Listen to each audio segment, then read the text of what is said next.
नमस्कार मित्रांनो, तुम्हाला माहीतच आहे की गेल्या काही दिवसापासून पाकिस्तान आणि अफगाणिस्तान एकमेकांशी थेट भिडलेले आहेत. पण आजची बातमी मनाला चटका लावणारी आहे, कारण या संघर्षात पाकिस्तानने केलेल्या हवाई हल्ल्यात अफगाणिस्तानच्या 3 क्रिकेटपटूंना आपला जीव गमवावा लागला आहे. हे तिघे सिबगुल्ला, हारून, कबीर आणि हागा हे सर्व अफगाण क्रिकेट संघाचे खेळाडू होते. एका फ्रेंडली सामन्यानंतर ते परत येत असताना पाकिस्तानकडून झालेल्या बॉम्ब हल्ल्यात त्यांचा मृत्यू झालेला आहे.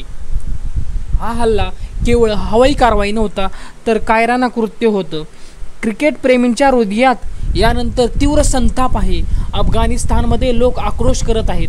गेल्या आठवड्यात अफगाणिस्तानचे परराष्ट्रमंत्री अमीर खान मुक्तकी भारताच्या दौऱ्यावर आले होते. 7 दिवस ते भारतात होते आणि भारताने त्यांचे स्वागत अतिशय उबदार पद्धतीने केले होते.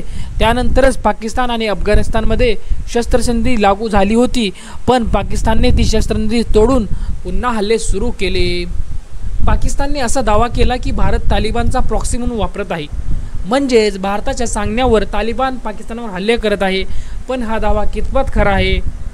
खरं सांगायचं झालं तर भारत आणि तालिबानचे नाते इतिहासात कधीच घट्ट नव्हते.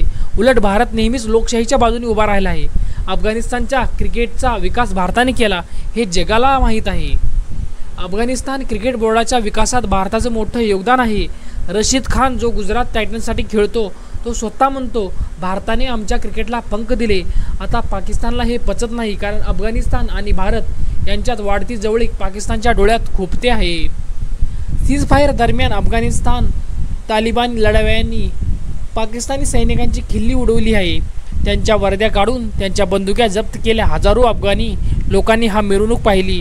ही बेइज्जती पाकिस्तानसाठी असह्य ठरली आणि रागाच्या भरात त्यांनी हा बदला घेतला आणि हल्ल्याचे लक्ष्य बनवले निरपराध क्रिकेटर्स. पण आता ह्या घटनेनंतर अफगाणिस्तानने पाकिस्तानविरोधात कठोर भूमिका घेतली आहे. अफगाणिस्तान क्रिकेट बोर्डाने जाहीर केले की ते पाकिस्तानात होणाऱ्या त्रिकोणी मालिकेत सहभागी होणार नाहीत. रशीद खानने या निर्णयाला पूर्ण पाठिंबा दिला आहे. पाकिस्तानच्या हवाई हल्ल्याचा तीव्र निषेध केला आहे. भारताचे परराष्ट्रमंत्री एस जयशंकर यांनी नुकतंच विधान केलं होतं, अफगाणिस्तानच्या क्रिकेटचा उदय प्रभावशाली आहे आणि भारताला आनंद आहे की आम्ही त्यांना या प्रवासात साथ देत आहोत. भारताने अफगाण नागरिकांसाठी व्हिसा सुविधासुद्धा वाढवल्या आहेत. यामुळे अफगाणिस्तानातील लोक भारताशी अधिक जुळले आहेत. हे सगळं पाकिस्तानला अस्वस्थ करते. खरं तर पाकिस्तान स्वतःच या परिस्थितीचा निर्माता आहे. अमेरिकेच्या माघारीनंतर लाखो अफगाणी निर्वासित पाकिस्तानात गेले होते, पण पाकिस्तानने त्यांना हाकलून पुन्हा अफगाणिस्तानात ढकललं. त्यातले काही जण TTP म्हणजेच तहरीक-ए-तालिबान आणि पाकिस्तान या संघटनेत सहभागी झाले, ती आता पाकिस्तानावरच हल्ले करत आहेत. म्हणून पाकिस्तानला आता 2 शत्रू आहेत, अफगाण तालिबान आणि तहरीक-ए-तालिबान.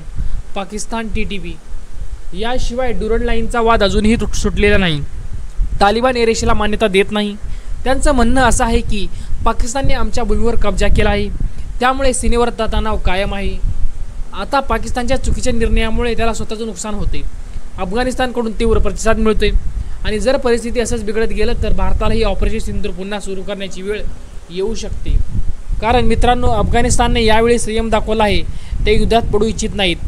जर पाकिस्तानने पुन्हा असं काही केलं तर तालिबान गप्प बसणार नाही, हे निश्चित आहे.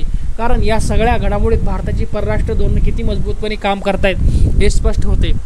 पाकिस्तानचा आंतरराष्ट्रीय अलगाव आता जवळ ठरलेला आहे. आणि शेवटी धनतेरसच्या आणि दिवाळीच्या तुम्हाला सर्वांना हार्दिक शुभेच्छा. जर तुम्ही या सणात कोणाला भेटवस्तू द्यायचा विचार करत असाल तर ज्ञानाची भेट द्या, कारण ज्ञानाचं सोनं कधीच कमी होत नाही. आणि व्हिडिओ आवडला तर लाईक, शेअर, सबस्क्राईब करायला विसरू नका. धन्यवाद.